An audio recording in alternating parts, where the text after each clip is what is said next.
ये कहानी बेनेट परिवार के उसी सच्चे संघर्ष की है जिसकी शुरुआत एक प्लेन के सफर से हुई, जहां हमारी मुलाकात हेनरी, उनकी पत्नी मारिया और उनके तीनों बेटों ल्यूकस, थॉमस और साइमन से होती है। ये पूरा परिवार क्रिसमस की छुट्टियां मनाने जापान से थाईलैंड जा रहा था, जहां रास्ते में हेनरी घर के अलार्म को लेकर थोड़ा परेशान दिखे। मारिया ने उन्हें तसल्ली दी कि अलार्म उन्होंने सेट कर दिया था। उनकी इस छोटी सी नोकझोंक से साफ पता चलता है कि वो दोनों एक दूसरे की कितनी परवाह करते थे। लैंडिंग के वक्त मारिया को काफी डर लग रहा था, जिसका ल्यूकस ने मजाक भी उड़ाया, पर उस वक्त उन्हें जरा भी अंदाजा नहीं था कि आने वाला वक्त उनके लिए कितना खौफनाक साबित होने वाला था। कुछ ही देर बाद ये पूरा परिवार थाईलैंड के उस बेहद खूबसूरत रिजॉर्ट में पहुंच गया, जो बिल्कुल नया था और मुश्किल से एक हफ्ता पहले ही खुला था। हालांकि उनकी बुकिंग एक सी व्यू रूम की थी, लेकिन रिजॉर्ट वालों ने उन्हें एक शानदार सरप्राइज देते हुए प्राइवेट विला में अपग्रेड कर दिया, जो कि बिल्कुल समुंदर के किनारे बना हुआ था। विला के साथ एक प्राइवेट स्विमिंग पूल देखकर परिवार की खुशी का ठिकाना ही नहीं रहा और वो झूम उठे, क्योंकि उनकी छुट्टियों की इससे बेहतर शुरुआत हो ही नहीं सकती थी। फिर अगले दिन क्रिसमस की सुबह बच्चे उठते ही गिफ्ट खोलने के लिए बेचैन हो रहे थे, जिन्हें हेनरी ने उनके लिए छुपा कर रखा था। साइमन को एक बॉल मिली, थॉमसन को एक टेलीस्कोप और ल्यूकस को वो स्टार्स मिले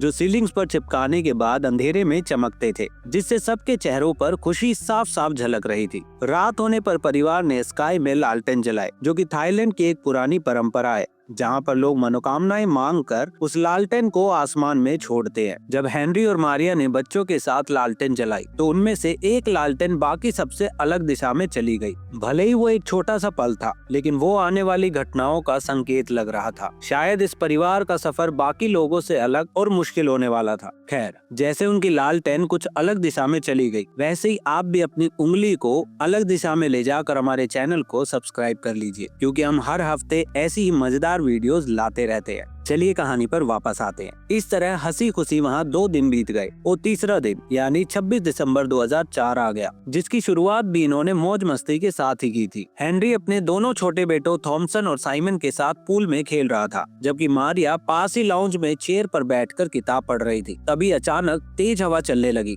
और मारिया की किताब का एक पन्ना उड़कर दूर शीशे पर जा चिपका, और जैसे ही वो उसे लेने वहाँ गई तो उन्हें जोरदार भूकंप के झटके महसूस हुए। आसपास एक अजीब सी आवाज गूंजने लगी और पेड़ों से सारे पंछी एक साथ एक ही दिशा में उड़ने लगे, जैसे उन्हें किसी आने वाले खतरे की भनक लग गई हो। हवा एकदम शांत हो गई, किसी बड़े तूफान से पहले की खामोशी की तरह, और सब लोग हैरानी से आसमान की तरफ देखने लगे। इससे पहले कि किसी को कुछ भी समझ आता, समंदर की एक विशाल लहर सब कुछ तोड़ते हुए आगे बढ़ी और देखते ही देखते एक भयानक सुनामी में बदल गई। मारिया के चेहरे पर डर साफ दिख रहा था और उसने चिल्लाकर कहा, हेनरी, बच्चों को पकड़ो। जिसके बाद तुरंत हेनरी ने तेजी से अपने दोनों बच्चों को जकड़ लिया, जबकि ल्यूकस वहीं खड़ा उस विशाल लहर को देखता रहा और डर के मारे स्विमिंग पूल में ही कूद गया। अगले ही पल पानी का वो तेज बहाव सब कुछ अपने साथ बहा ले गया और वो मंजर इतना भयानक था कि पानी की ताकत के आगे इंसान की बनाई हर चीज कमजोर पड़ गई। इस तबाही के बाद हम मारिया को देखते हैं, जो कि एक पेड़ को पकड़े हुए थी, लेकिन तभी उसे सुनामी में बह रहे ल्यूकस की आवाज सुनाई दी। अपने बेटे को बचाने के लिए मारिया बिना कुछ सोचे समझे उस तेज धार में कूद गई, जहां वो एक पेड़ से टकराकर बुरी तरह जख्मी हो गई। हालांकि मारिया ने हिम्मत नहीं हारी और एक मैट्रेस के सहारे ल्यूकस तक पहुंचने की कोशिश की, पर पानी के बहाव ने ऐसा नहीं होने दिया और सुनामी की लहरें तूफान बनकर उन पर टूट पड़ी।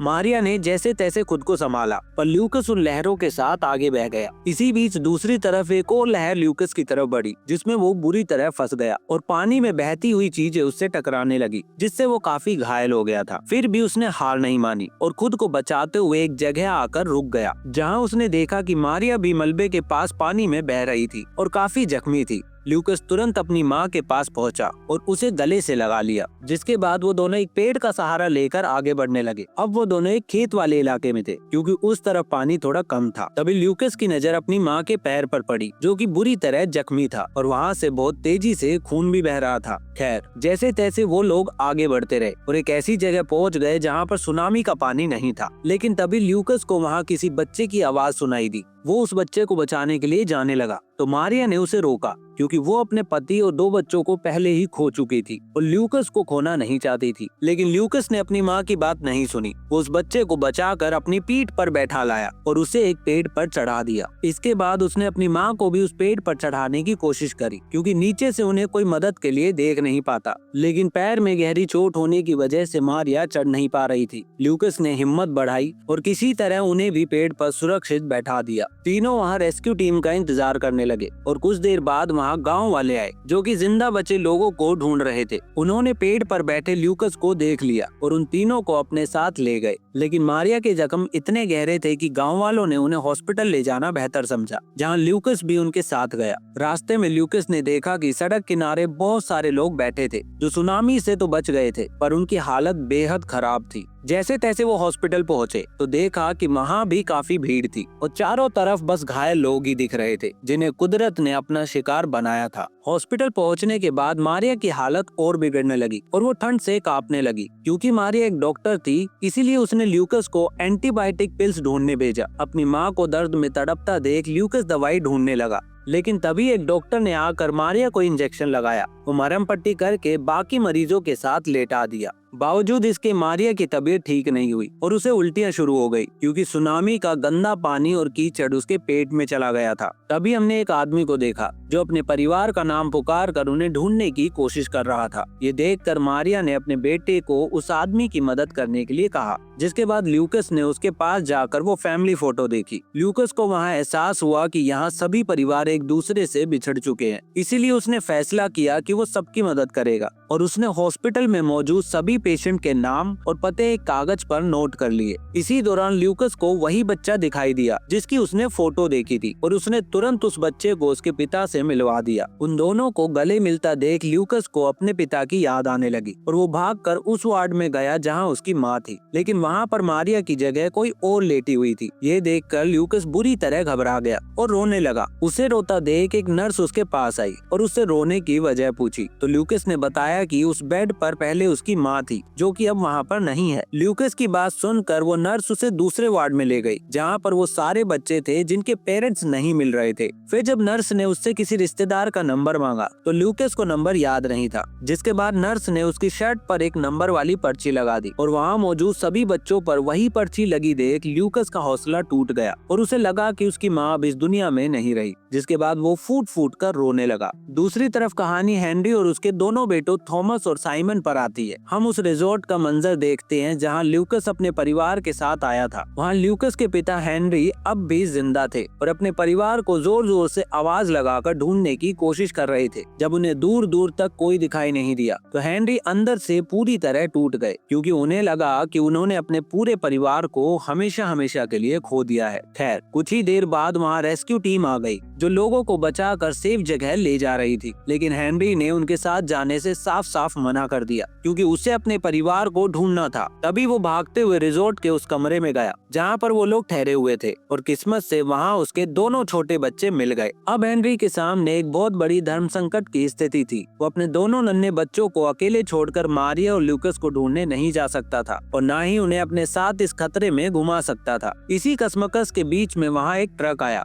जो बचे हुए लोगों को सुरक्षित जगह पर ले जा रहा था। हेनरी ने भारी मन से एक अनजान औरत से रिक्वेस्ट की कि वो उसके बच्चों का ख्याल रखे और फिर थॉमस को समझाते हुए कहा, तुम्हें अपने छोटे भाई साइमन का ध्यान रखना है, मैं जल्दी ही तुम दोनों को लेने आऊंगा। इसके बाद दोनों बच्चे ट्रक में बैठ गए और हेनरी उन्हें जाते हुए देख रहा था और अपने बच्चों को अपने से दूर जाते हुए देख उसका दिल बैठा जा रहा था। इसके बाद वो वहाँ बिल्कुल अकेला रह गया था और उसने खुद वहाँ रुककर अपनी पत्नी और बड़े बेटे की तलाश शुरू कर दी। बहुत ढूंढने के बाद भी जब उसे मारिया और लूकस का कोई सुराग नहीं मिला और रात हो गई तो हेनरी अंधेरे में सड़क पर चलते हुए अचानक से एक कार से टकरा गया। कार में बैठे लोगों ने जब हेनरी को इतनी जख्मी हालत में देखा तो वो तुरंत ही उसे एक नजदीकी हेल्थ कैंप में ले गए। वहाँ हेनरी की मुलाकात कार्ल नाम के एक जर्मन टूरिस्ट से हुई, जो खुद भी अपने परिवार को ढूंढ रहा था, क्योंकि सुनामी के वक्त उसकी पत्नी और बेटी बीच पर ही थे। कार्ल के पास एक मोबाइल फोन था जिसमें थोड़ी बैटरी बची थी और उसने हेनरी को अपना फोन यूज करने के लिए दे दिया। हेनरी ने तुरंत अपने ससुर को फोन लगाया और रोते हुए बताया, मारिया और लूकस मेरे साथ नहीं है, पानी सबको बहा ले गया। मुझे थॉमस और साइमन तो मिल गए, लेकिन मुझे नहीं पता मैं क्या करूं। हालांकि हेनरी ने उनसे वादा किया कि वो मारिया और लूकस को ढूंढ निकालेगा। वो ये कहते हुए फूट फूट कर रोने लगा कि अब वो उन दोनों को लेकर ही घर वापस आएगा। इसके बाद हेनरी ने हिम्मत नहीं हारी और वो कार्ल के साथ मिलकर हर हॉस्पिटल और हर कैंप में अपनी फैमिली को ढूंढने लगा, जहाँ हर तरफ बस एक जैसा ही खौफनाक मंजर था। लोग रो रहे थे और अपनों को ढूंढ रहे थे। इधर ल्यूकस के पास एक नर्स कुछ सामान लेकर आई और उससे पूछा कि क्या ये उसकी माँ का है, और ल्यूकस ने मना कर दिया। इसके बाद नर्स उसे एक कमरे में ले गई, जहाँ फाइनली उसे अपनी माँ मारिया मिल गई। लेकिन मारिया की हालत बहुत ज्यादा खराब थी।